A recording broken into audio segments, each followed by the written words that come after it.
Hi guys, the quarter of initiation starts rolling and we are in the first gate of the solar plexus, the gate of revolution.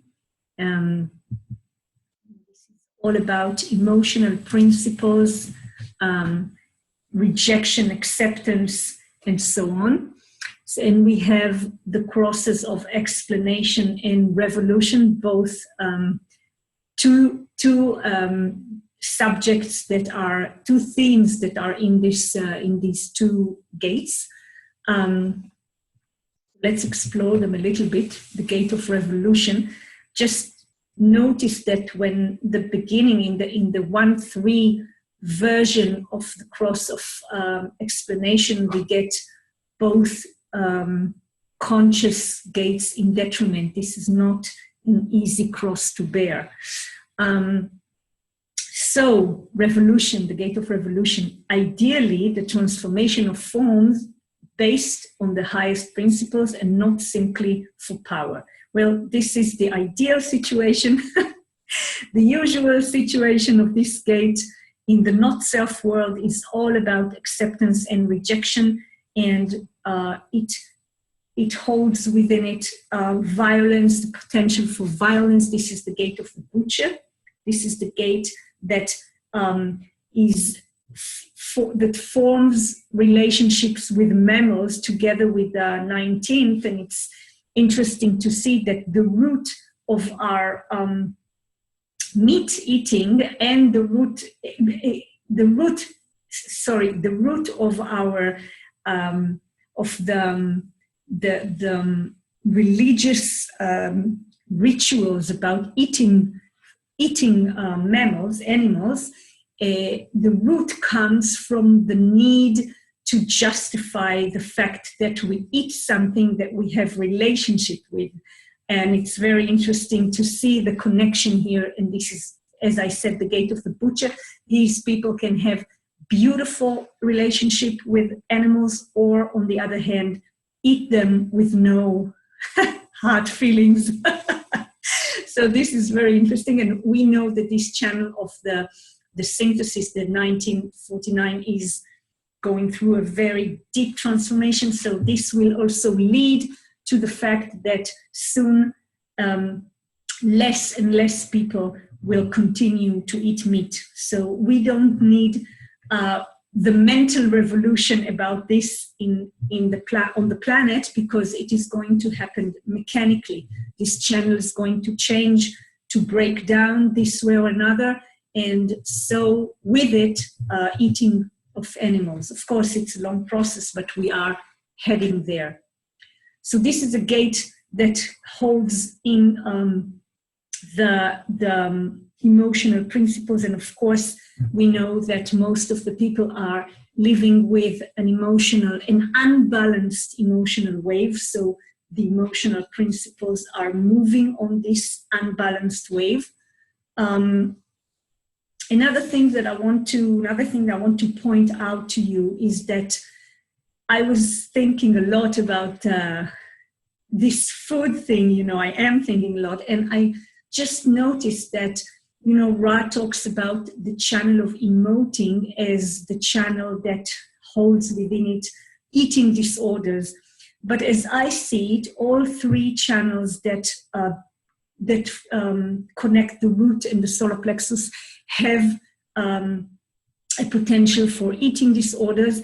And if we look at it in a bigger picture for a minute, then the two centers that are about addiction, and we can't hide from the fact that the way we eat and the way we treat food is addiction.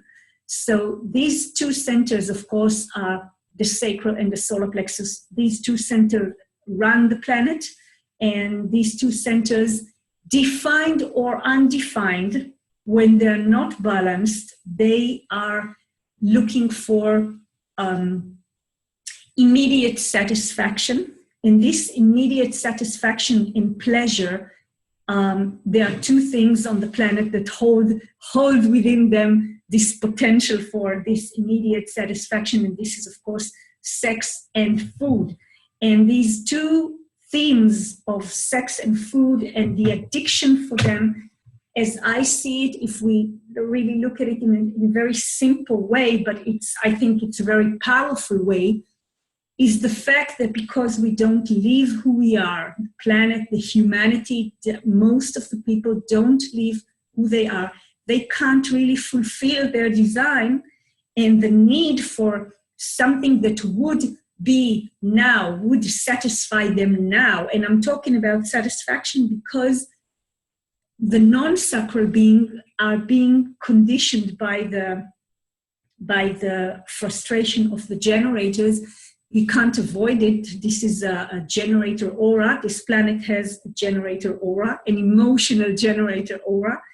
And we are all conditioned this way or another from this need to be satisfied in the moment because we don't really fulfill who we are.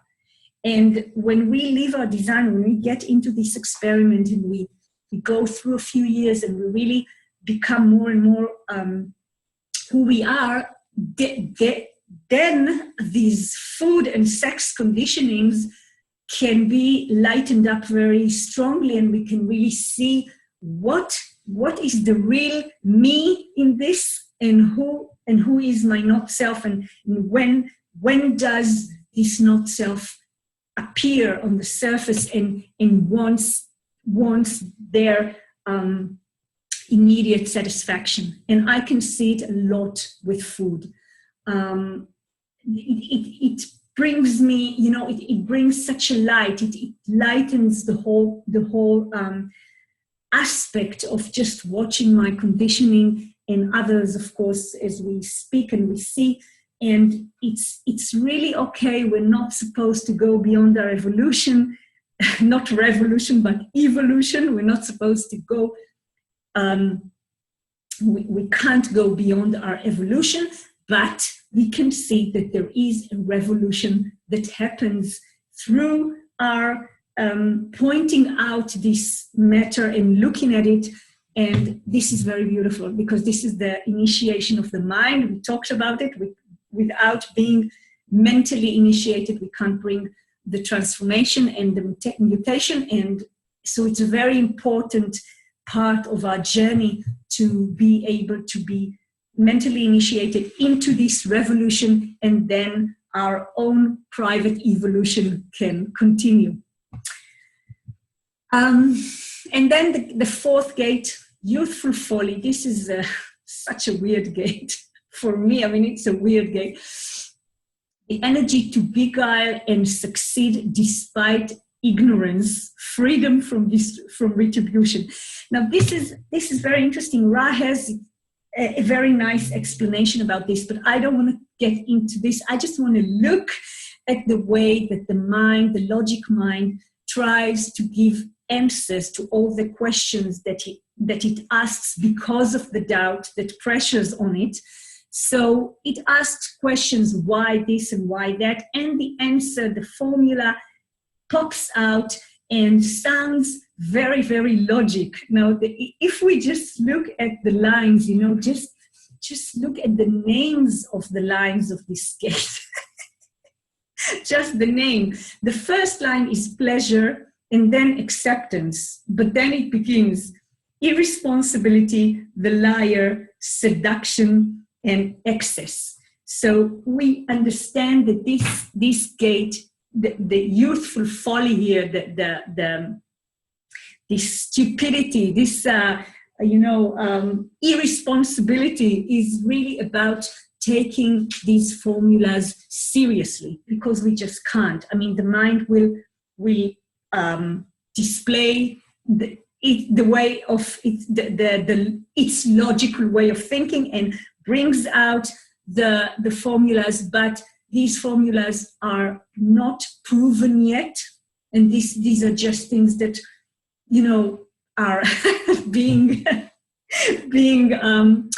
I don't know the word in English, but they throw it in the air, but it doesn't mean anything yet. And to believe these answers, this is the irresponsible thing, or and it's true, formulas can be very seductive and very attractive. And we all, as humanity, we love logical answers because we really want to rely on something which is, logical. And we believe that if we hear a logical answer, that means it's true. But this is not correct. And the funny thing about this gate is that it comes from the quarter of duality. So it has a lot of formulas about relationships. And of course, we know that the whole way that we perceive relationship and the whole way that relationship are being displayed is changing. So it's even more it's even more irresponsible to believe to all these fourth gate answers and formulas. But of course, it brings a lot of inspiration. And if we don't take it too seriously, we can, wait for our inner authority to guide us if to experiment and investigate this answer, wait for the correct organization and details behind it, or just, let it pass as another mental inspiration that is not very important. So we have an interesting week. And then we really want to remind ourselves about this channel of transformation, because wherever I go and whoever I speak with, things are happening, very strong things are happening to people. And it's true, transits come and go all the time, but this configuration is very strong. And first of all, it's a global conditioning pattern. We are all affected by it. No choice. Second thing is that this combination of two very, very strong lines with two very, very strong planets. It's not just, it's not just 10 hours of the moon. This is very, very strong. It's our yearly imprint. And now with these lines, it's very, very interesting.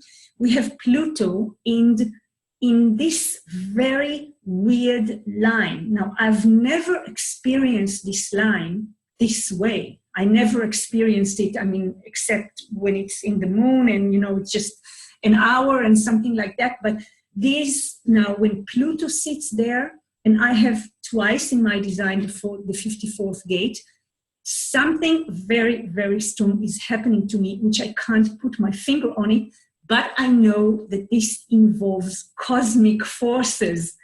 So this is the fuel for transformation in its purest level. Now, each and every one of us, this line and planet touches their design differently. And we don't know what the consequences are, but there is here the fuel for transformation in its purest level, and it can take to the enlightenment side or the endarkenment side, and we have no control. We just have our strategy and authority.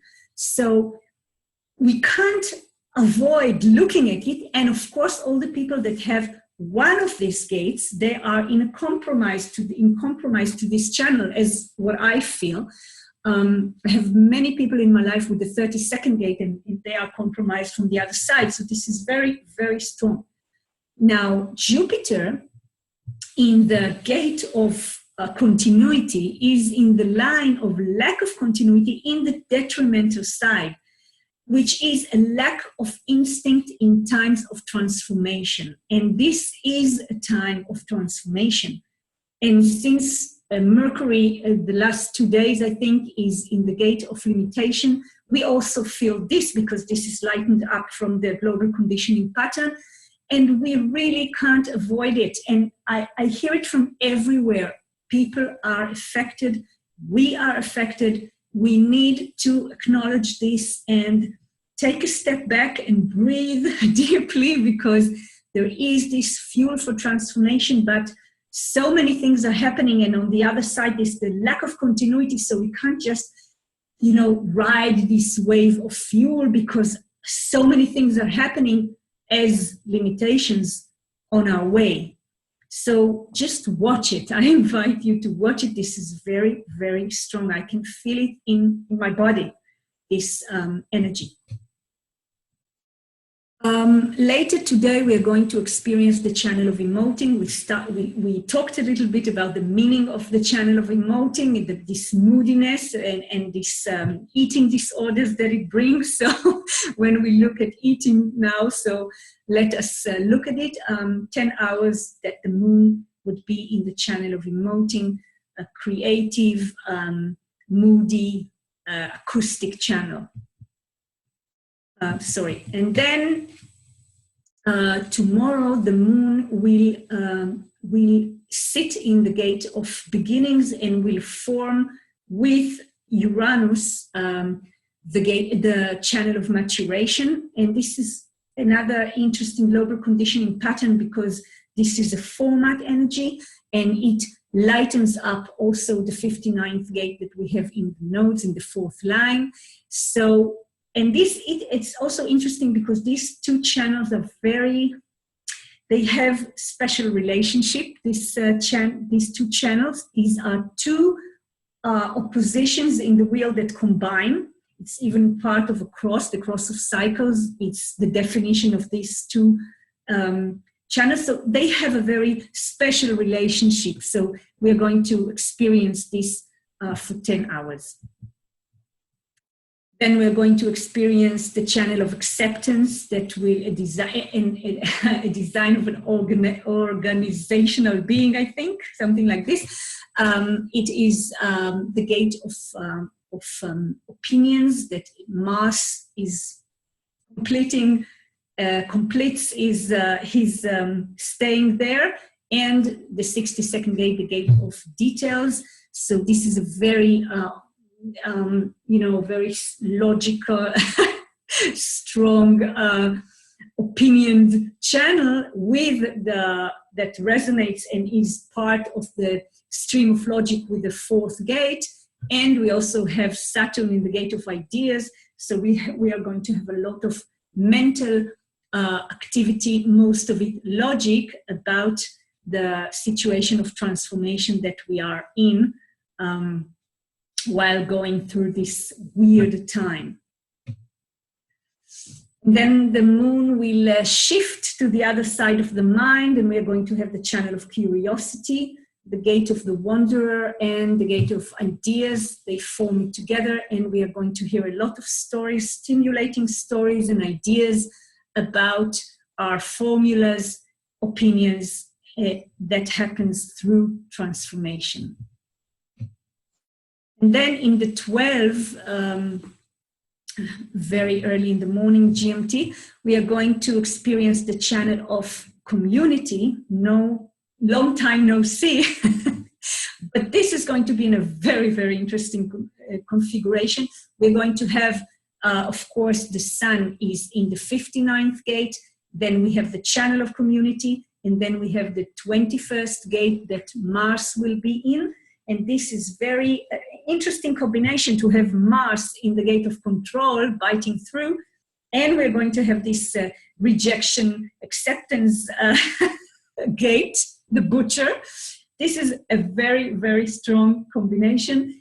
All these people who are not emotional, that this is going to touch them, and it will touch them. And of course, there will be many people that connect directly to this way or another. There are a lot of gates here, a lot of receptors. So we need to breathe and just 10 hours, let it move, let it flow to the channel of synthesis. This is Mercury that will enter the 19th gate. So until the sun is going to leave the 49th gate, we're going to have this channel. And this configuration is very interesting because we're going to have these two channels which are mirrors of each other. They are both reaching out to the other. They are both projected channels that want to be recognized, and they are about relationships. They are tribal, deep tribal channels. The Merry Maiden is looking for recognition to climb up, and the 19th is looking for recognition to find the suitable other for, the bride and the groom. So this is this is going to be interesting, and the solar plexus is very active, as you see, and those people who have the sixth gate is going to be very, very active. So, it all brings us to the synthesis that we are going through now between our four elements that that slowly but surely replace the Holy Trinity that we have, that we had. And it's really interesting, to see that it's really getting more and more clear to me that the deeper we go through this rabbit hole that is called the human design experiment, the more we need to be more and more accurate and more nourished correctly. And of course, we are talking about strategy, which is the first step, because our type has a strategy. And if we're not in this strategy, we can't achieve anything in this inward journey that we are going through. And then we need to navigate on this plane. When something arrives to us according to a strategy, we have our inner authority or our decision-making process that navigates us to the next step. And then we sleep alone because we need to protect our aura. We need to be who we are. We are conditioned every minute in this life. But it's very important that during the night, during the time that we sleep and we are unconscious, we will be conditioned only from the transits and not from human beings. This is difficult as it is to cope, but it's totally different to be one with the program and accept what's happening in the program than to be mixed up and manipulated by other people's energy. And of course, mix their energy up and manipulate them. Of course, it's not personal, but that's what happens. But this is not enough because we need the correct nutrition. And nutrition is about food, first of all, because what we put in our body becomes who we are. And then we have nutrition that comes in the energy that is in our aura. That means other people, in situation and places. All this is nutrition. Places which are not correct bring their effects, and people that are not correct, well, we know exactly what that brings. And the more we get, the deeper we get in this rabbit hole, and the closer we get to ourselves, the nutrition part can't be avoided. It can't be, we can't ignore it. It can't be ignored. We can't ignore that when our inner authority says this person shouldn't be in your aura, or that food is not good for you. And we know that we are addicted to what's not good for us. And this process of deconditioning, that actually I think happens during all the time that we are alive, since we began our experiment. This process of deconditioning is about discerning, because the more we listen to our inner authority, the more discerning we get. And we need to be discerning. Every design knows mechanically how to discern what's good for it and what's not good for it. And our mind, our very, very conditioned mind, is looking for these immediate satisfactions, for this feel-good thing. Everyone has their own trigger points and their own weak points, and we just need to watch it. And slowly but surely we synthesize between all these four elements and see what's good for us and where we're going. And yes, this is sometimes difficult. We need to let go of foods that are not good for us. We need to let go of people that are not good for us. And sometimes they are very close people. Sometimes they are family. And the more authentic and sincere we are to ourselves, then the answers, not the formula, not the youthful folly formulas, but the true answers emerge from our inner authority, from our design about what's correct for us. And this is the journey. We need to go step by step and learn what's correct for us. And nobody says it's going to be easy, but it's rewarding.